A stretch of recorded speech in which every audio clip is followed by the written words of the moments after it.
I made a living repairing things that other people had already given up on, which sounded nobler than it felt at 7 in the morning when the glue refused to set and the radiator in my rented studio clicked like an old man scolding me. My name was Min-joon. I was 30 years old, and I restored old photographs, damaged documents, and sometimes the kind of family certificates people brought to me, wrapped in towels as if shame could stain paper through cloth. The studio sat on the second floor of a narrow building in Uljiro, above a key cutter who sang trot songs off-key, and beside a printing shop that smelled of toner and scorched coffee. On good days, sunlight entered through the cracked window and turned the dust into something almost elegant. On bad days, water leaked through the ceiling near the shelves, and I spent half the morning moving boxes away from disaster while telling myself that ambition was a polite word for stubbornness. I liked my work because paper told the truth in ways people avoided. A crease showed where a letter had been folded and reopened too many times. Ink bled where tears or rain had touched it. Cheap tape left yellow scars. When a client lied about how something had been damaged, the object usually contradicted them with more dignity than I ever managed. I charged less than I should have because many of my clients were old women with military photos, middle-aged sons with birth records needed for lawsuits, or students who had found a grandparent's letter in a box and looked at it as if it might apologize for a whole family. My hands were steady, my rent was late, and the small brass bell above my door had fallen twice in 1 month. That was the shape of my life before Roh Seung-jae entered it. Patched, underslept, functional, and held together with acid-free tape. Every Monday and Thursday before opening the studio, I went to my mother's apartment in Mangwon to change the bandage on her ankle and refill her pill case. She had worked in school cafeterias for 26 years, and after a delivery scooter knocked her down the previous winter, she treated her limp like a personal insult. My younger sister, Min-seo, lived with her while finishing culinary school. Min-seo was 22, sharp-tongued, talented, and convinced she could solve any problem by working one more part-time shift. She made porridge with perfect texture and hid bills under the rice cooker, as if I could not recognize government envelopes. We loved each other in practical acts and bad timing. I bought her bus passes. She left soup outside my studio when I forgot to eat. My mother said we both needed to become less dramatic. Then she tried to stand without her cane and nearly dragged the tablecloth down with her. The debt was my father's last contribution to our family. He had died 3 years earlier after spending most of his life being charming to everyone except the people who needed him. At the funeral, men I did not recognize stood near the back in black coats that cost more than our refrigerator. One of them gave me a folded note with a number written on it and said, almost gently, "Your father had arrangements." I should have gone to the police. I should have hired a lawyer before signing anything. I should have asked why a man who sold used restaurant equipment needed loans from people who did not leave business cards. Instead, I was 27. My mother was crying without sound. Min-seo was still in school, and I signed the repayment acknowledgement because the man said the interest would pause if I cooperated. I had learned since then that pauses could be more expensive than movement. For 2 years, I paid what I could. The studio's profits disappeared into accounts with names that changed every few months. I took restoration work from insurance companies, museums, private collectors, anyone who did not ask why I always sounded tired. My closest friend, Kim Jae-in, ran the printing shop next door and called me Paper Monk whenever I refused to overcharge rich clients. Jae-in was a beta with round glasses, a blunt haircut, and a moral compass that worked beautifully until rent was involved. He wanted to expand the shop into a proper design office, but his father had dementia, and every plan he made bent around hospital hours. We argued often about whether duty was love or just a habit dressed nicely. He said I was addicted to being useful. I told him he was addicted to giving advice while eating my mother's kimchi. Neither of us was completely wrong. The first letter from Haryeon Credit arrived in a cream envelope thick enough to be wedding stationery. It stated that the remaining principal and penalties totaled more than my studio, my mother's apartment deposit, and every organ I possessed if sold at premium quality. It also stated that repayment was due within 14 days because the original lender had transferred the claim to a new entity. My father's signature appeared on the third page, alongside mine, and beneath them was a clause I had never noticed. Collateral included business equipment, family residence deposits, and labor considerations to be negotiated in case of default. The phrase looked harmless until it didn't.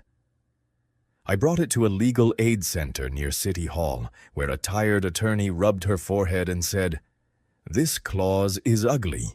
It may not be enforceable, but fighting it will take time and money." Time and money were the two things debt collectors understood best how to steal. On the 10th day, Min-seo called me from behind her school, whispering, though she insisted nothing had happened. Two men had asked whether she was Min-joon's sister. They were polite. They knew her class schedule. One complimented the knife set she carried for practice and told her expensive tools could be lost easily. By the time I reached her, she was standing under a ginkgo tree, arms wrapped around herself, trying to look annoyed instead of frightened. I wanted to break someone's teeth with my restoration bone folder, which would have been both ineffective and professionally embarrassing. I brought her home, told my mother it was a misunderstanding, and spent the night sitting on the studio floor with the lights off because I did not want anyone outside to know I was there. The man who came the next morning did not look like an errand runner. He wore a gray wool coat, no visible jewelry except a steel watch, and shoes polished without shine. His hair was combed away from his forehead, making his face seem composed from angles rather than expressions. Two men waited near the stairwell behind him, but he entered alone after reading the sign on my door. "Min-joon," he said. I was holding a scalpel over a water-damaged marriage certificate. "If you are here to threaten me, please avoid the archival table. The document belongs to an elderly couple who already survived one war and 3 sons." He glanced at the table, then at the scalpel. "I am Roh Seung-jae." People in Seoul learned certain names the way children learned not to touch hot metal. Roh Seung-jae was the public face of Sahai Development, an elegant company that restored old markets into luxury arcades and invested in shipping warehouses. He was also, according to people who spoke after midnight, the only son of Roh Gwang-chul, chairman of the Haryun Association. The association owned clubs, logistics routes, construction permits, and perhaps half the men who smiled too calmly in court. Newspapers called Seung-jae a young executive with old discipline. My clients called men like him trouble-wearing tailored fabric. "Congratulations," I said, because fear made me impolite. Most people introduce themselves before buying someone's debt. His gaze moved to the leaking ceiling, the stacks of boxes, the chipped mug near my elbow. "I did not buy it." "That will be a relief when someone repossesses my glue press." My father's office transferred the claim to a holding company under my review. He spoke like each sentence had passed inspection. "I came because the clause attached to your family is being used by the wrong people." "There are right people for that?" "No." It was the first answer he gave that sounded as if it had not been prepared. I lowered the scalpel and folded my hands because they wanted to shake. "What do you want, Mr. Roh?" He looked at the damaged certificate as if it might be easier to discuss than me. "I need a spouse." I laughed once, a small, unpleasant sound. "Then your courtship methods require updating. My succession vote is in 6 weeks. The family charter my grandfather wrote requires the next chair to be legally married to someone outside the association with no direct business ties before assuming full authority. My father used the rule to force me into a political marriage with a family that wants to control our logistics division. I intend to block that alliance. And I am standing here because debt makes me romantic. You are standing here because my father's advisors intend to use your default to pressure your sister. I can stop them for 6 weeks. After that, if I lose the vote, someone less inconvenient will handle your case. I wanted to say no, simply because the shape of his offer insulted every part of me that still believed I belonged to myself. Then I thought of Min-seo under the ginkgo tree, pretending 2 strangers asking about her knives had not frightened her. I thought of my mother trying to hide unpaid therapy receipts inside the rice cooker. I thought of the phrase labor considerations and felt nausea climb quietly into my throat. You are offering me marriage in exchange for debt relief, I said. I am offering a legal arrangement with terms negotiated by your own counsel. 12 months on paper, 6 weeks of active public appearances unless the vote is delayed. Separate rooms. No physical expectations. No access to your private correspondence. Your debt erased before registration, not after. Your mother keeps her lease. Your sister receives protection without contact from my staff unless you approve it. At the end, you may request dissolution, compensation for time, legal risk, and business interruption. If you refuse, I will still remove the men from your sister's school. That last part unsettled me more than the rest. Why? Because they shouldn't have gone there. He said it with no flourish, no promise of kindness. A statement of improper procedure, maybe, or anger compressed until it looked like etiquette. I need to speak with a lawyer, I said. I arranged 3 names. None works for my company. Choose one or find your own. How generous, providing a menu for my coerced marriage. A faint line appeared near his mouth. It was not quite amusement. You should insult me after reading the documents. It will be more specific. I hated that I almost smiled. The lawyer I chose was attorney Moon High-Rim, a woman in her 40s with a navy briefcase, silver hair at her temples, and the air of someone who had made powerful men regret speaking too quickly. She met me at Jae-in's printing shop after closing because I did not want anyone from Haryun seeing my mother's apartment. Jae-in sat behind the counter pretending to rearrange paper samples while listening to every word. Attorney Moon reviewed the draft Roh's office sent and began marking it with a red pen so aggressively the page seemed to bleed. First problem, she said. The debt cancellation must be irrevocable and filed before marriage registration. Second, your family's address is not shared with his household office. Third, you keep your business. Fourth, security assigned to your sister cannot approach within 50 meters without your direct request unless there is immediate physical risk. Fifth, no cohabitation clause without private rooms and separate locks. Sixth, if he uses your Omega status in any medical or social manipulation, the contract terminates with penalties. Jae-in raised a hand. Can we add a clause that rich alpha criminals must answer normal questions without sounding like refrigerators? Attorney Moon did not look up. Difficult to enforce, but emotionally understandable. By midnight, my fear had acquired bullet points. That made it less shapeless, though not smaller. Roh Seung-jae arrived at 1 in the morning with his own counsel, a man named Choi, who looked younger than me and exhausted in a more expensive way. Seung-jae removed his coat, accepted the chair farthest from me, and listened as Attorney Moon dismantled his draft. He did not interrupt. When she demanded that my sister's culinary tuition be covered through an independent scholarship foundation with no Haryun branding, he asked for the foundation's board structure. When she required a written public exit narrative that would not damage my reputation, he wrote a note. When I insisted on keeping access to my studio without asking his permission, he looked at me for a long moment. Security will need your schedule. Security can learn to be disappointed. Your studio is exposed. My life is exposed. That does not make all of it yours. Jae-in stopped pretending to clean the counter. Seung-jae's fingers rested on the draft, still. Then we designate certain hours. You move freely within them. If you change plans, you notify one number, not for permission. I notify if I choose. Attorney Moon clicked her pen. Mr. Roh, the distinction matters. He looked from her to me. You notify for emergency response. The language will say that. It was the first negotiation in my life where a powerful person adjusted a sentence because I objected. I did not confuse that with safety. I only recorded it in the part of my mind that catalogued strange evidence. Min-seo hated the idea with the clean, bright fury of someone who had not yet learned how many adult decisions were made inside traps.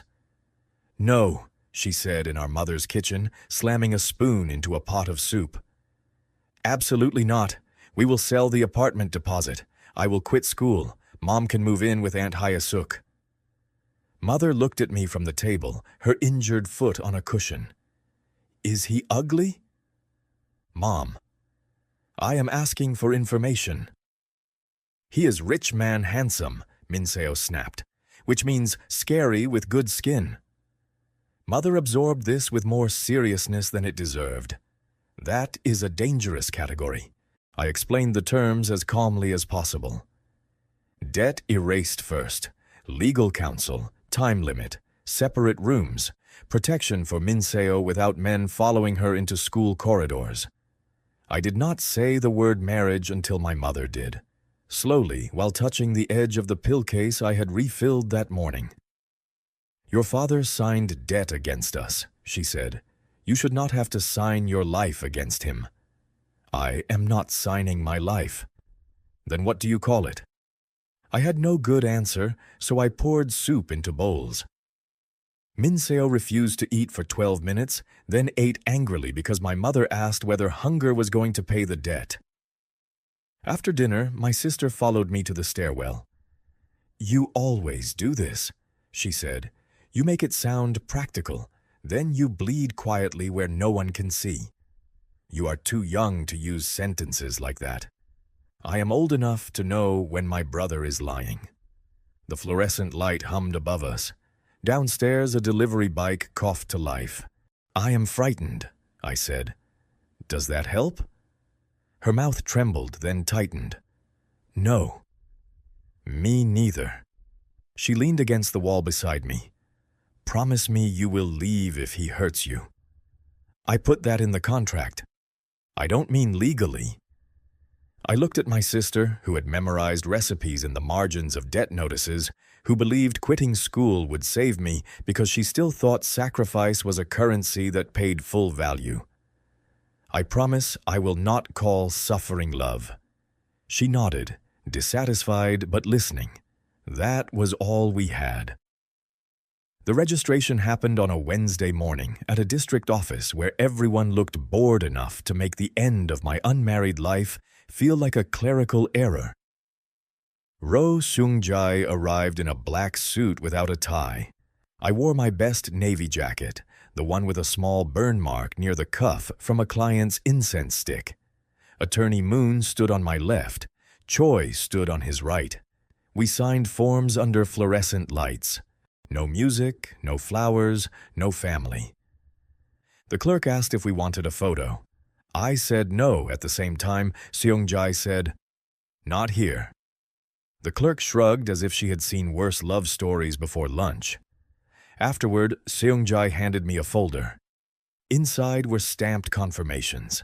The debt cancellation filed, the release of collateral, the lease protection for my mother's apartment, an emergency legal fund under Attorney Moon's oversight, and a temporary service contract paying my studio for a year of document consultation, whether I took jobs from Sahai or not. "You filed before the registration," I said. "That was the agreement." "I expected you to wait until after. Then your lawyer would have struck me with her pen." Attorney Moon, who was putting papers in her briefcase, said, "Correct." The first public appearance took place that evening because apparently criminal succession politics respected no honeymoon period. Seung-jae's household office sent a car, a schedule, a suit in my size, and a note stating that the family dinner would involve 12 relatives, 3 senior advisors, and no press. I called the number at the bottom and asked who had authorized the suit. A woman named Director Nam answered in a voice polished by years of solving unpleasant things. "Mr. Roh requested options," she said. "Mr. Roh can request patience. I own clothes. There is a dress expectation."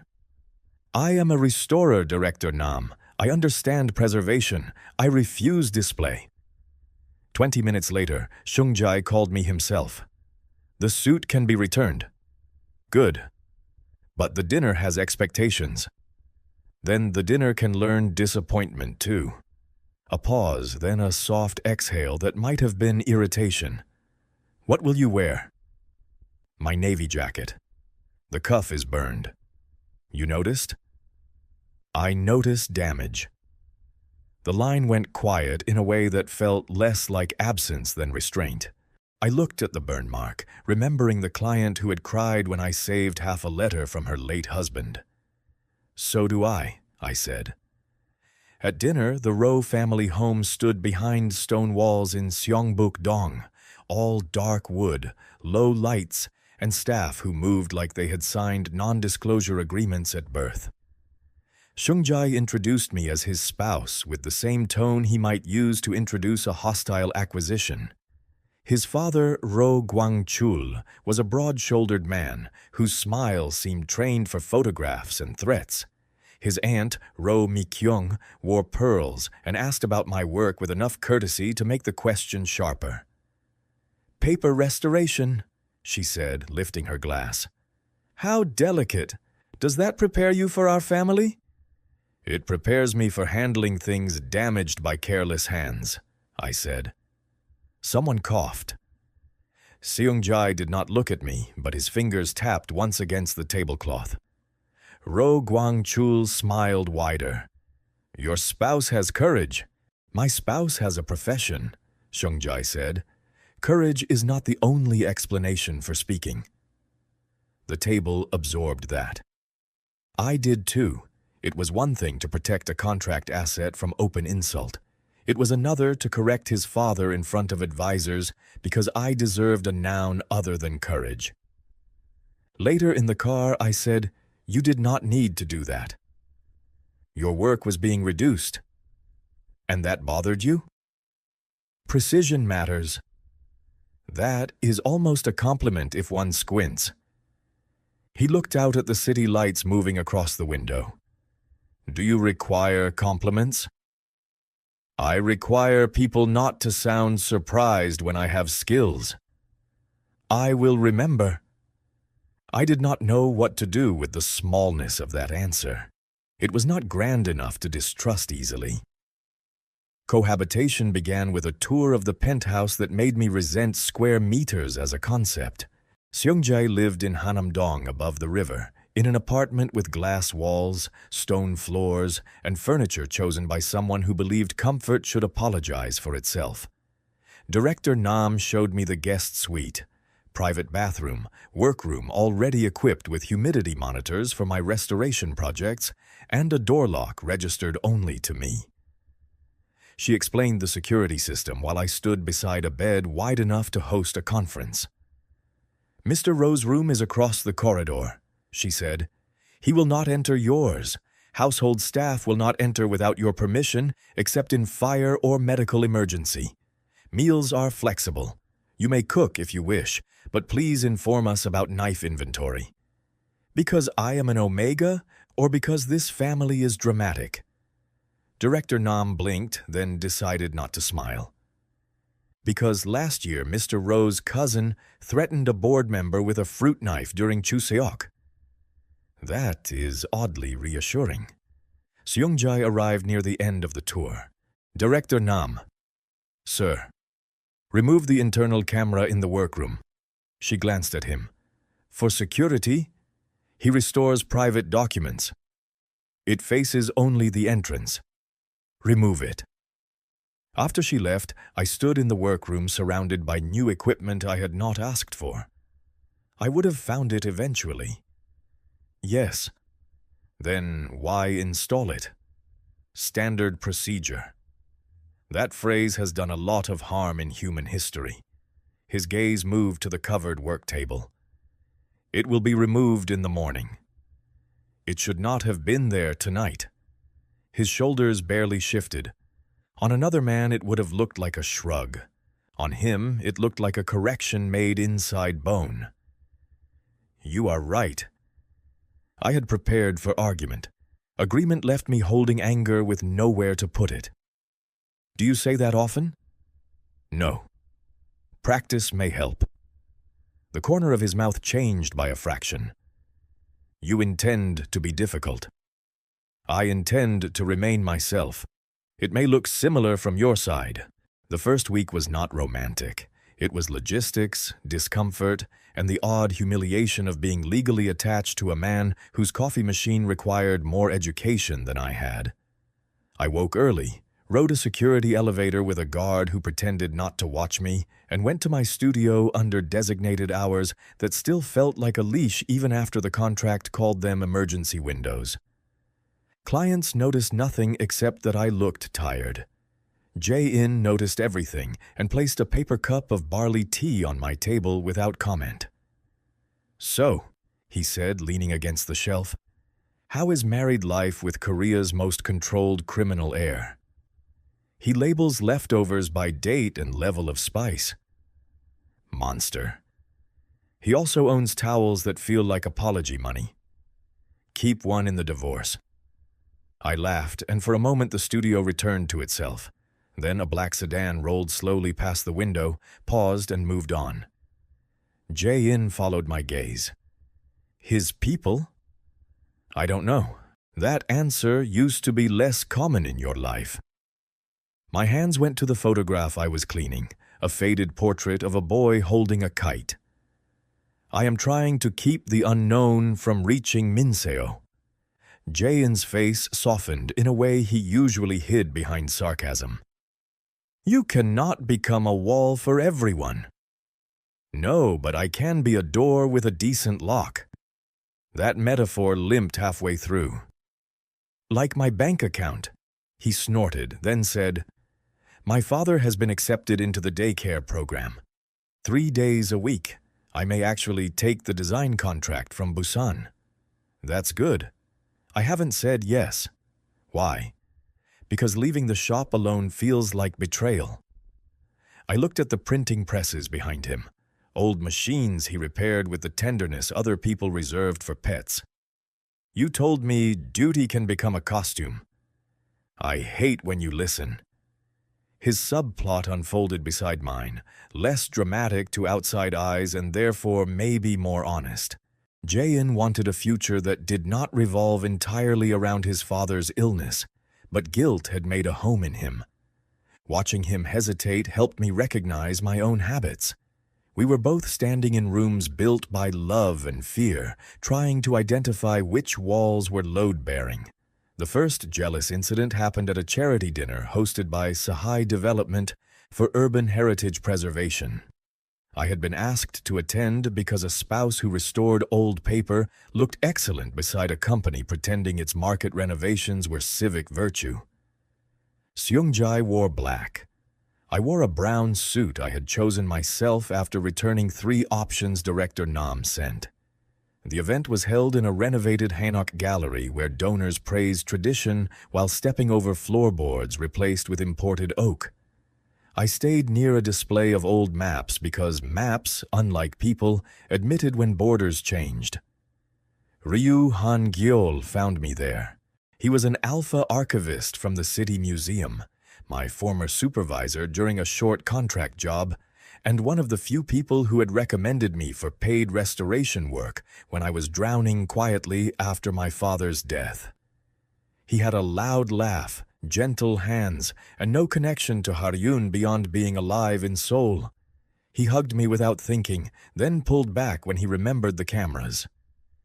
Min-joon, he said, I heard you married and almost dropped a Joseon land register. Please don't damage national history over my personal disasters. Are you all right? It was the first honest version of that question I had heard all evening. I answered with half a smile. Legally, yes. His eyes narrowed. That is a terrible answer. Across the room, Seung-jae's conversation with a councilwoman paused. He looked toward us, not dramatically, not with obvious anger. Still, the air around him seemed to become more exact. Han-gyeol noticed because archivists notice handling damage and powerful men. "Is that your husband?" he asked. "On documents." "Min-joon." "I know." Seung-jae approached before Han-gyeol could say more. "Mr. Ryu," he said, offering the correct name without introduction. "Your museum's climate control grant was approved last spring." Han-gyeol shook his hand slowly. "You research everyone who speaks to your spouse?" "Only those who embrace him in rooms with cameras." I felt heat rise to my face from anger rather than embarrassment. "Seung-jae." The use of his given name changed his expression by a millimeter. He looked at me, then released Han-gyeol's hand. "My apologies. That was unnecessary." Han-gyeol raised his eyebrows. "Accepted, if Min-joon says it should be." I turned to him. "Please don't make this a committee vote." He laughed, but the evening had shifted. Afterward, in the car, I waited for Seung-jae to justify himself. He sat with his hands loose on his knees, gaze fixed ahead. "Ryu Han-gyeol helped me get work after my father died," I said. "He is a friend." "I know." "Then why behave like that?"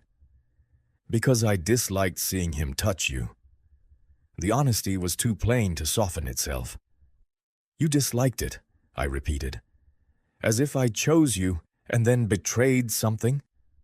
His jaw tightened once. "No." "Then what exactly did you think you had the right to feel?" The car moved through a tunnel. Light passed over his face in harsh intervals. "Nothing useful." "That is not an answer." "It is the only accurate one." I looked out the window. "You do not get to be jealous as if this marriage began with my desire. I signed because your world had teeth around my family. You may dislike whatever you want in private, but you will not make my friends pay for it." He did not respond for several seconds. Then he pressed the intercom. "Pull over." The driver stopped near the river. Seung-jae got out first, walked around the car, and opened my door. "I would like to continue this outside the vehicle. The driver does not need our private argument." It was absurdly considerate and deeply annoying. We stood near the railing with traffic moving behind us and black water below. He kept a respectful distance. "You are correct," he said. "I prefer being correct when it changes something." "It will. I will not approach your friends that way again. I will ask before attending conversations that matter to you. If jealousy appears, I will not spend it through your life." That last sentence sounded as if each word cost him. I wanted to punish him longer. I also wanted to recognize the strange shape of a man raised inside authority, choosing to name his own ugliness before it became action. "Jealousy appears," I said. "You make it sound like a weather report." "I am unfamiliar with managing it well. Try badly in private first." I did tonight. It escaped. I glanced at him despite myself. His face remained composed, but his ears had gone faintly red from the cold wind. The detail humanized him against my will. "Ryu Han-gyeol is part of my life," I said. "Then he remains part of your life." "You do not grant that." "No," he said. "I confirm I heard it." It was not apology enough to erase the moment, but it prevented a crack from becoming a break. The next morning, a formal invitation arrived for Han-gyeol to consult on a Sahai archive restoration project. I called Seung-jae at once. "Did you hire my friend to compensate for being rude?" "No. I asked the project director to review his credentials. They were excellent." That sounds like laundering an apology through procurement. Possibly. Cancel it if he does not want it. He has already negotiated a higher fee. That sounded like Hengiol. I sat at my studio table, grudgingly impressed. Fine. Min-joon. Yes, I did not ask them to choose him because he is your friend. I asked them to stop excluding museum specialists who refuse to flatter Sahai. That detail changed the story slightly. Why were they excluding him? He criticized one of our renovations in a public report. And now? He was correct. I looked at the old kite photograph beneath my hand. You are collecting strange habits. Such as? Admitting when people are correct. Only where evidence is strong. Romantic. A pause. Was that sarcasm? Progress, you recognized it. His breath moved softly against the receiver, almost a laugh, almost nothing. The Roh household did not accept me. It adjusted around me while looking for weak seams. Aunt Mi-kyung invited me to tea under the pretense of family courtesy and spent 40 minutes asking questions about my mother, Min-seo's school, my clients, and whether omegas in independent trades found uncertain protection stressful. She was not cruel. That made her worse. She handled threats like porcelain, never clinking them against the saucer. You must understand, she said, pouring tea clear as amber. Seung-jae has enemies because he refuses to bend. A spouse can soften a man's image, but can also expose him. I have been exposed since your family's debt office found my sister's school schedule. Her eyes lowered, not quite ashamed. That was Gwang-chul's man, not mine. Do family branches matter to people outside the tree? A flicker of respect appeared. Sometimes branches fight to avoid becoming axes. I studied her hands. No tremor, but her thumb rubbed the teacup handle twice whenever she mentioned Seung-jae's father. Are you warning me or recruiting me? Both would be inefficient. I am asking whether you will survive long enough to understand where to stand. I plan to stand near exits. Good, she smiled. That is where Seung-jae's mother stood. I had heard almost nothing about his mother except that she died when he was young. The apartment held no visible photos of her. Was she part of the association? She was a pianist from Daegu. She married a man who thought affection was a room he could lock from outside. She taught Seung-jae to count exits before entering restaurants. Aunt Mi-kyung lifted her cup. Gwang-chul taught him why. When I returned to the penthouse, Seung-jae was in the workroom, not inside, standing just beyond the threshold with his hands behind his back as if the door were a border checkpoint. The internal camera had been removed. The small circular mark on the ceiling remained. My aunt spoke too much, he said. Your aunt speaks exactly as much as she intends. She mentioned my mother. Yes. His eyes moved to the ceiling mark. Do you want that repaired? Eventually. I will have someone. I can patch plaster. It is not paper. I contain multitudes. He seemed about to answer, then didn't. Instead, he set a small, flat box on the table outside the room. The archive project found water-damaged sheet music in one of the market buildings. They planned to discard it. I thought you might advise whether it can be saved. I opened the box. Inside lay brittle pages, staff lines blurred, notes faded in places but visible. At the top, written in careful handwriting, was a woman's name, Yoon Hye-sol. I looked up. My mother, he said. He did not step into the room. He did not ask me to restore it.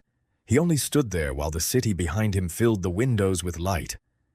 This should go to a paper conservator who specializes in music manuscripts, I said quietly. I can recommend someone.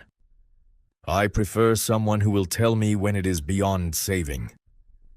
The page edges were fragile but not hopeless. I touched the air above them without contact. It is not beyond saving." His face changed so little that anyone else might have missed it. I saw the brief failure of his composure in the way his hand closed once against his palm. "I will need time," I said. "Take it. You understand, restoration cannot make it new.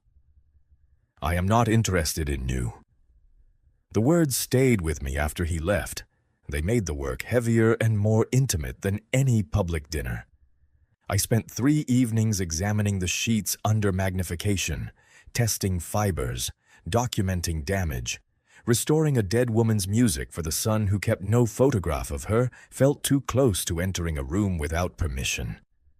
I almost gave the box back twice. Instead, I wrote a condition and placed it on his desk. "I will work on this only if it is not treated as payment, proof of affection, or leverage in any future argument." He read the note in front of me. "Agreed." "You didn't even complain." "It would be an inefficient complaint." "You are learning my language badly." "I am learning where not to step." That line troubled me more than praise. It suggested attention, and attention could become a kind of rope if held by the wrong person. Yet over the next days, he did something harder than care loudly. He left me alone with the music. No questions at meals, no hovering at the workroom door, no reminders that it mattered to him. When he did ask, it was only, "Do you need different humidity storage?" I said yes, and the next morning Director Nam delivered equipment without entering the room. Meanwhile, Min-seo discovered the scholarship paperwork and drove across Seoul to accuse me of selling her future. She arrived at the penthouse in her culinary school jacket, carrying a tote bag full of knives because she had come directly from class and because our family never learned how to make calm entrances. Security nearly fainted. I met her in the lobby before anyone could turn her into an incident. "I said I would not take his money," she snapped. "It is not his money. It is foundation money supervised by Attorney Moon." Funded by him. Funded by restitution from a debt he erased. That sounds like you learned rich people grammar. I winced because it was close enough to truth to bruise. We went upstairs. Seung-jae was home early, standing near the dining table with Director Nam. Min-seo stopped when she saw him, then lifted her chin so high I worried about her neck. "Are you the one buying my brother?" she asked. Director Nam made a small sound. Seung-jae dismissed her with a glance, then faced my sister. "No, because it looks like you paid debt and received a husband." "Min-seo," I said.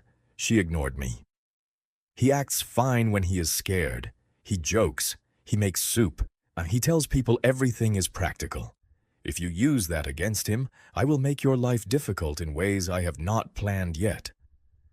Seung-jae looked at her knife bag. "I believe you." She seemed thrown by that. "Good. The scholarship can be declined," he said.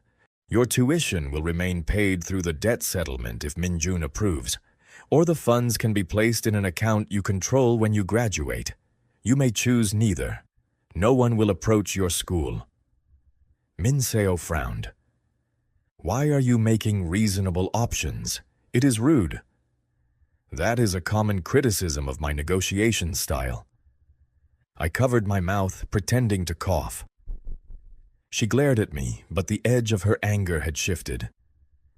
Seung-jae left us alone in the dining room. My sister sat at the table and looked around the apartment as if judging a hotel room she could not afford to dislike. "Do you hate him?" she asked. "No." "That was too fast?" "I don't hate him." "Do you like him?" "That was too fast." She leaned back. "You're in trouble." "I am in a legal arrangement." "Appa." "Don't use that tone. You sound like Mom." Mom is usually right. I thought about Seung-jae standing outside the workroom with his mother's music. "I don't know what I feel," I admitted. "That is why I am trying not to make decisions from gratitude." Min-seo reached across the table and squeezed my sleeve, not my hand. We were a family of people who approached tenderness sideways. Then let me decide some things too. You keep protecting me as if my life is a box you can carry. I wanted to argue. Instead, I heard my own voice telling Seung-jae that my life was not his to schedule. Hypocrisy is easier to recognize when it borrows your phrasing. Fine, I said. You meet Attorney Moon. You decide how the tuition is handled. And I can visit without security interrogating my knives? You can visit after warning me about the knives. Fair. Her subplot became a lesson I resented needing. Min-seo met Attorney Moon, read documents with a highlighter, and chose to accept tuition only through an account in her own name with written assurance it was not tied to my marriage. She also accepted a weekend internship at a restaurant in Busan, not because I told her it was safe, but because she decided safety could not be the only ingredient in her life. Watching her leave for the station with her knife roll over one shoulder hurt more than I expected. Seung-jae drove me there because a family council meeting had produced rumors about targeting relatives. He stayed in the car, allowing us privacy. Min-seo hugged me on the platform. Don't look like that. Busan is not exile. Call when you arrive. I will text. Calls are for emergencies and mothers. You wound me. You raised me. When she boarded, I stood until the train left. Seung-jae approached after the platform emptied. He handed me a paper packet from a bakery near the station. Inside was a red bean bun, still warm. Min-seo mentioned you forget to eat when anxious, he said. She betrayed state secrets. She negotiated pastry in exchange. You paid my sister for intelligence with bread? She requested two, one for the train. It was a ridiculous exchange. It made me laugh, then stop because the laugh had nowhere to hide. Seung-jae looked at the tracks instead of at me, giving me the mercy of not witnessing my face too closely. I ate the bun in the car with crumbs falling onto my coat. He did not comment. Later, I found a small packet of napkins in the side compartment on my usual seat, placed there without ceremony. The succession vote approached with pressure disguised as invitations. There were dinners, courthouse filings, a profile piece in a business magazine that described me as a quiet artisan spouse, and 2 attempts by reporters to photograph my mother entering physical therapy. Seung-jae's people stopped the reporters before contact, but one photo appeared online anyway. My mother from a distance, face blurred poorly, headline asking whether the new Roh spouse came from debt-ridden origins. I was in the studio when Jae-in showed me. For 1 minute, I could not speak. Then I wiped paste from my fingers, called Attorney Moon, and asked what we could do. Defamation is possible, she said. Privacy violation stronger, but the article is bait. Then we don't bite? We bite with filings, not teeth. Seung-jae arrived 20 minutes later. I had not called him. That made me angrier than if I had. Did you track my phone? I asked as he entered the studio. No, Director Nam monitors press mentions. Attorney Moon informed Choi. Choi informed me. Efficient invasion. I came to ask what response you want. That stopped my prepared argument. What? The article harms your mother. We can file, request removal, issue a statement, ignore it publicly, or release proof that the debt was fraudulent. Each option has consequences. You should decide. My mother should decide. Yes. I stared at him. You came here for that? Also to ensure no reporter entered the building. Jae-in from behind the counter said, One came. I told him we were a cult and offered him membership forms. Seung-jae looked at him for several seconds. Effective? He left. Good. I should not have enjoyed their exchange as much as I did. My mother chose not to give an interview. She chose to file a complaint through Attorney Moon and send one written sentence. I am a private citizen recovering from injury, and my son's dignity is not public property. Seung-jae read the sentence at the dining table that evening and nodded once. Your mother is concise. She once ended a parent-teacher meeting with 6 words and made a principal apologize. What words? Feed children better or answer publicly. Formidable. She likes you, by the way. His hand paused over the document. Why? You sent her non-slip slippers through me. They were recommended by her therapist. You researched my mother's footwear.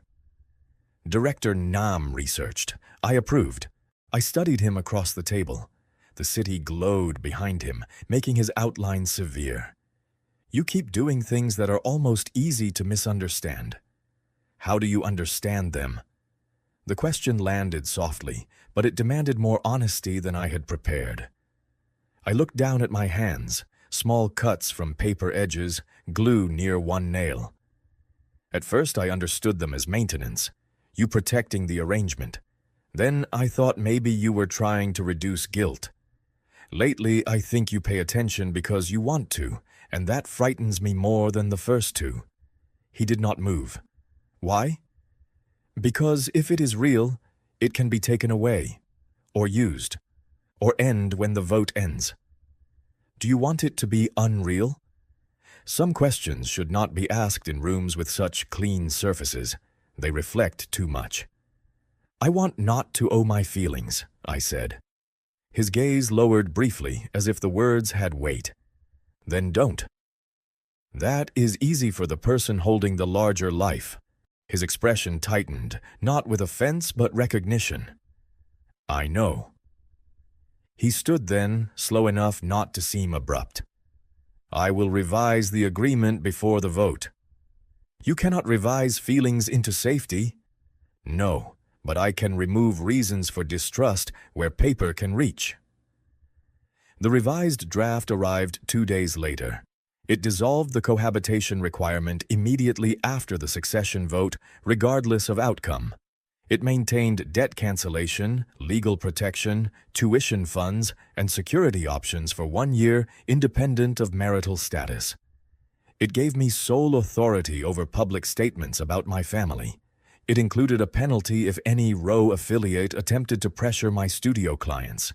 It also removed the clause requiring spousal appearances after the vote. Attorney Moon reviewed it twice, then called me. This is unusual, she said. Bad unusual? No, annoyingly decent unusual. I dislike being deprived of clean villains. I signed the revision with a hand steadier than I felt. Seung-jae signed after me. We sat in his study, the restored first sheet of his mother's music drying between protective layers in my workroom. Rain struck the windows hard enough to blur the river. After the vote, I can leave, I said. Yes. And you still want me at the vote dinner? Yes. Why? Because I want you there. His voice remained even, but he looked at the pen instead of me. Not as leverage, not for optics. I would prefer to face them with you beside me. If you refuse, I will go without you. The room seemed to narrow around the plainness of that. I thought about safety confused with affection, gratitude dressed as tenderness, fear pretending to be wisdom. Then I thought about him at the river, naming jealousy as his problem before it became my cage. I thought about a camera removed from a ceiling, my sister's scholarship placed beyond his reach, my mother deciding her own statement, Han Gayol receiving work because criticism was correct, not because flattery was useful. None of it erased the way our marriage began. It changed what came after. I will attend, I said, but I choose my own suit. Of course. And if your father insults my family, I answer. A very slight pause. I expected that. You expected or feared? Both. Good. The emotional turn came the night before the vote, not in a confession, but in a room I was not supposed to enter. I had stayed late in the workroom, stabilizing the final page of Yoon Hye-sol's music. Near midnight, I realized I needed a softer weight from the storage cabinet in the hall. Seung-jae's study door was partly open. I heard his father's voice from the speakerphone, rich with paternal disappointment. "You think marriage to a debt-ridden Omega makes you clean? Roh Gwang-chul said. "You are using him as I would. At least admit you learned from me." Seung-jae stood near the desk, back to the door. On the surface in front of him lay an old metronome, wood darkened with age. His fingers rested on it without moving the pendulum. "I learned what not to continue," he said. "You learned hesitation. Your mother put that weakness in you." The room became so still that I stopped breathing. Seung-jae's hand closed around the metronome, not hard enough to break it, but hard enough for his knuckles to pale. "Do not speak of her." "Or what? You will marry another fragile person to prove you are different. You own the debt. You own the roof over his family. You own the guards between his sister and the street. He stays because you built the room." "No," Seung-jae said. It was one syllable, low and stripped of polish. His father laughed. "Then open the door and see." Seung-jae looked toward the hallway. For a second, I thought he knew I was there. Perhaps he did. He did not call me in. He did not expose me to win an argument. He said, "After the vote, every protection remains if he leaves. The filings are complete. You cannot touch them without showing the accounts you hid behind his father's debt." The laugh ended. Seung-jae continued, "I will take the chair or I will not, but I will not keep a spouse by making fear convenient." His father said something I could not hear because blood had begun to rush in my ears. Seung-jae ended the call. He stood for a long moment with the metronome under his hand. Then he moved the pendulum once. Tick, tick, tick. The sound entered the hallway, patient and uneven, as if time had resumed with a limp. I stepped back before he could see me.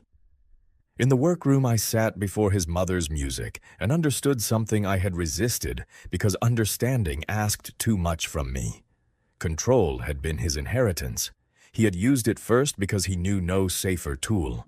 Then, clumsily, deliberately, he had begun setting it down where it touched me. Not all at once. Not beautifully, enough that the absence had shape. I did not sleep. At dawn, I finished the protective folder for the music and wrote no note this time. The vote dinner took place in the old Roh residence, where the family council gathered around a long table under a painting of cranes.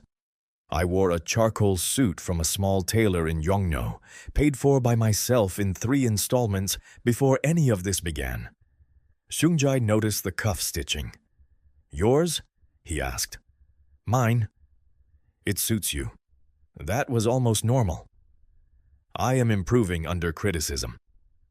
We entered together. His father sat at the head, Aunt Mi-kyung to his left, advisors arranged by seniority and fear. Yoon Seok-chan, the cousin selected as an alternative successor, greeted me with courtesy so smooth it had no fingerprints. He was ambitious but not foolish. His smile suggested a man trapped in a game he intended to survive. "Min-joon, he said, I hope my cousin has not made marriage too administrative." "He has made it very well documented." "Then perhaps affection can be filed in triplicate." "Only with proper seals." Seung-jae looked between us. A month earlier he might have interrupted. That night he let the exchange breathe, though a muscle moved in his jaw when Seok-chan leaned a little too close to examine my cuff. The council began with business language: stability, succession, external scrutiny, family unity. Then Roh Gwang-chul introduced the issue everyone had come to watch.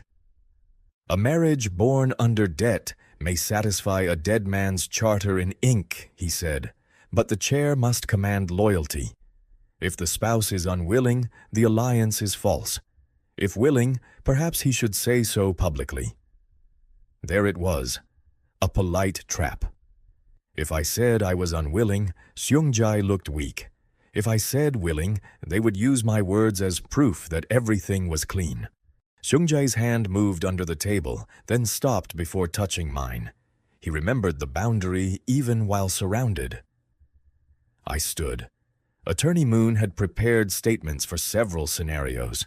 I ignored all of them, which she later called reckless, with grudging admiration. My family's debt was used to bring me here, I said. That is true. It was also erased before my marriage registration, under independent legal review.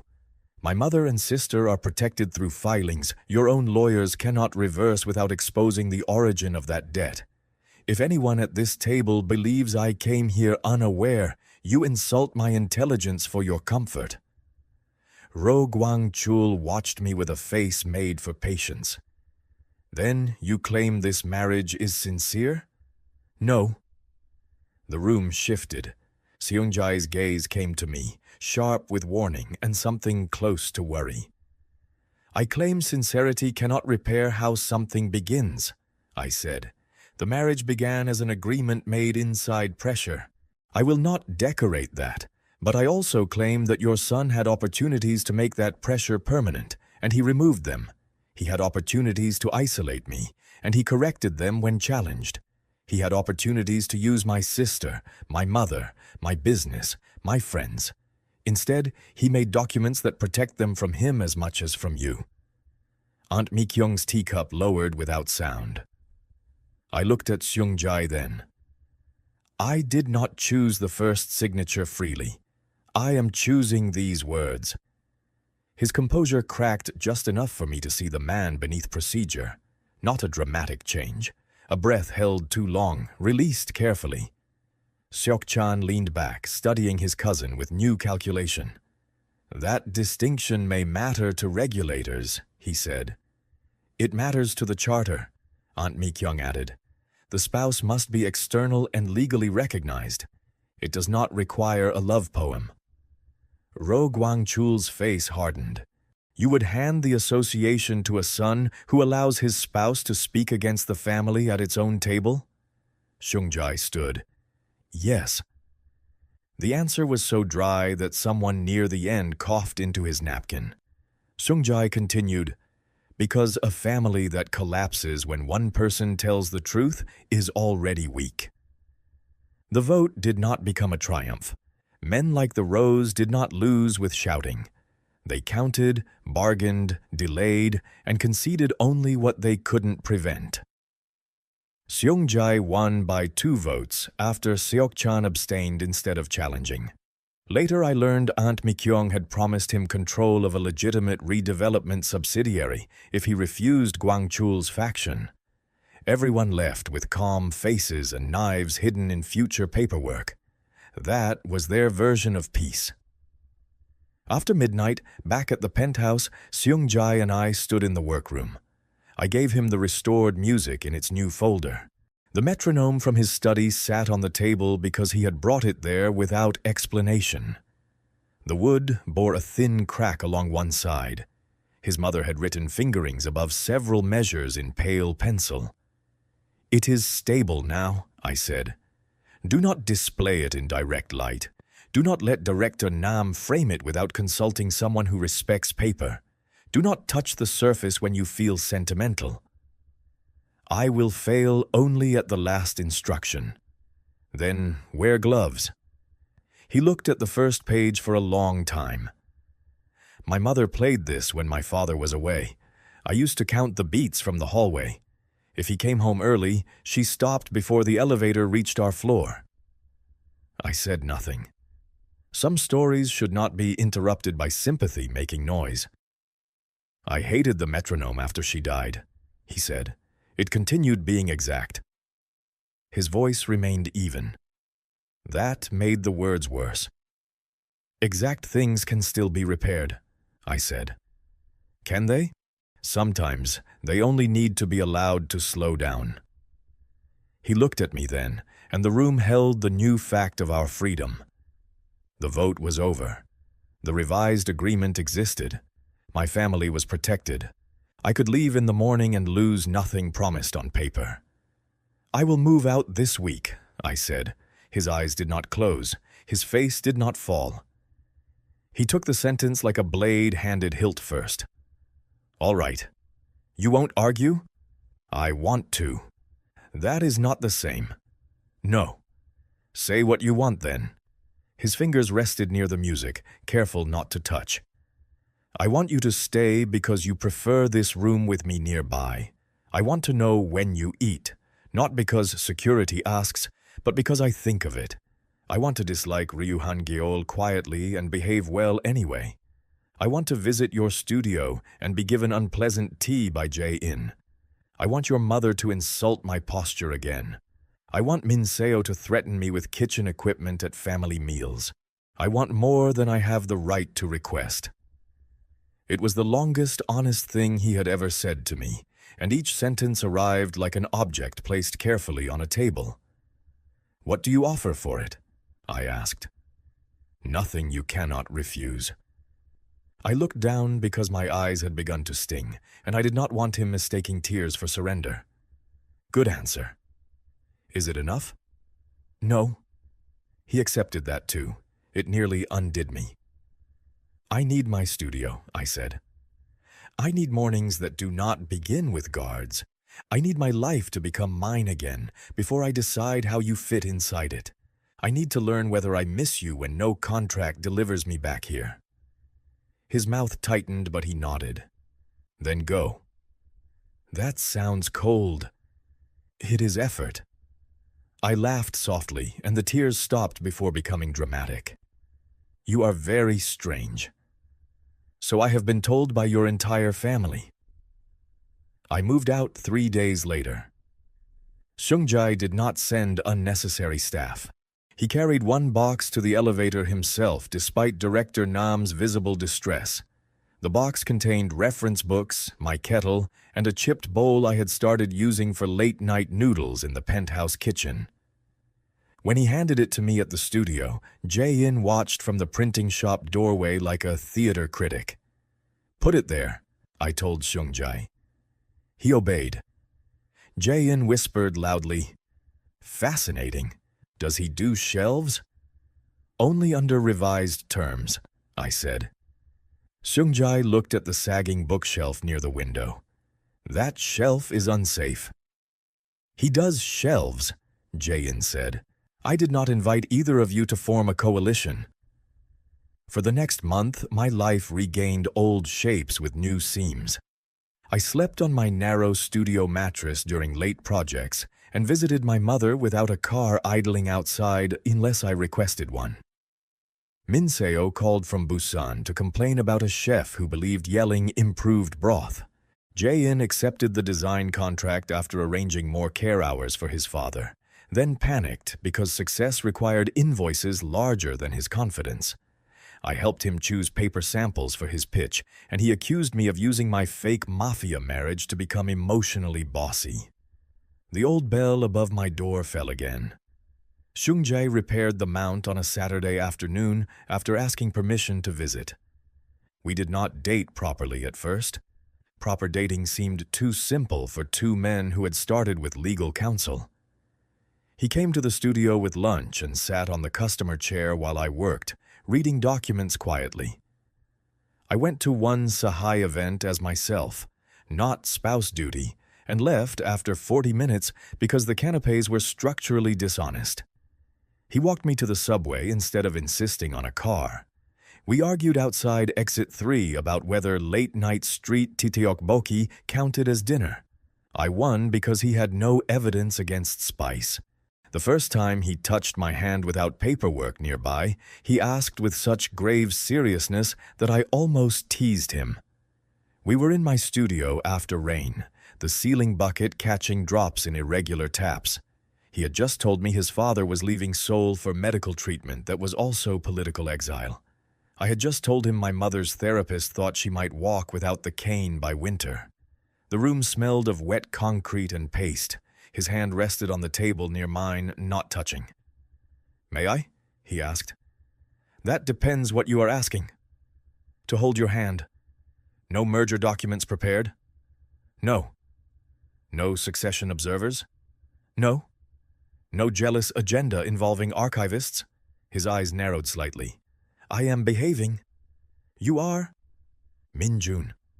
I turned my palm upward. He took it with careful fingers, as if I were old paper, and he had finally learned not to press where damage had been.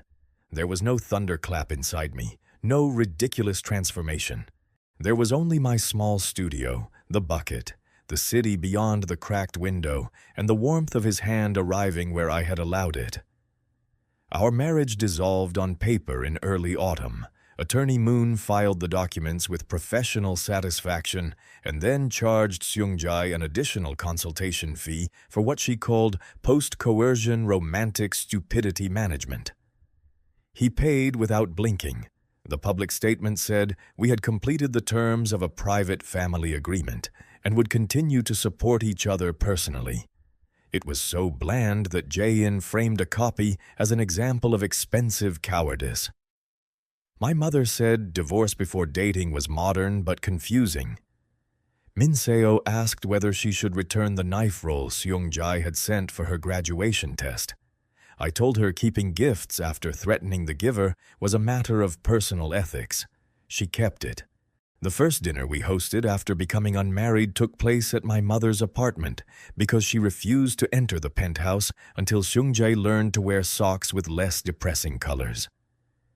Jae-in came with printed menus as a joke. Han Gyeol brought museum pears and told Seung-jae that the archive renovation still needed better humidity controls. Seung-jae listened, took notes, and did not glare when Han Gyeol clapped my shoulder. I noticed. He noticed me noticing. Later in the kitchen, while Min Seo argued with my mother about seasoning, he stood beside me drying bowls. You are proud of yourself, I said quietly. For not glaring? For aiming it at the sink. I am developing discipline. You already had discipline. He placed a bowl on the rack. Then I am developing better reasons. I wanted to answer lightly, but the kitchen was full of ordinary noise. My mother's cane tapping against the table leg. Min Seo scolding Jae-in for stealing scallions. Han Gyeol laughing at something Director Nam had said after somehow being invited by my mother. The life I had feared losing had not been replaced by him. It had expanded enough to include him in an imperfect chair at the end of the table. Stay after dinner, I said. His hands stilled around a dish towel. Here? At the studio. He looked at me, searching for pressure and finding none because I had spent months removing it from my own voice. Are you sure? I am sure I want to ask. I am sure you can refuse. I am sure I can change my mind. Then, yes. He slept beside me that night on the studio mattress that was too narrow for dignity. Nothing happened beyond closeness, shared breath, and one startled laugh when the radiator clanked like judgment. He removed his watch before lying down and placed it beside my broken brass bell. In the darkness, he asked where he could put his arm. I guided it around my waist and felt him exhale against my shoulder as if he had been given permission to stop standing guard for a few hours. Months later, the studio moved downstairs after the key cutter retired and offered me the lease before listing it. I could afford it because my client list had grown after the Sahai Archive project, though I refused every job that arrived with flattery instead of proper documentation. Jae-in expanded into my old second-floor space and painted one wall a terrible green he called courageous.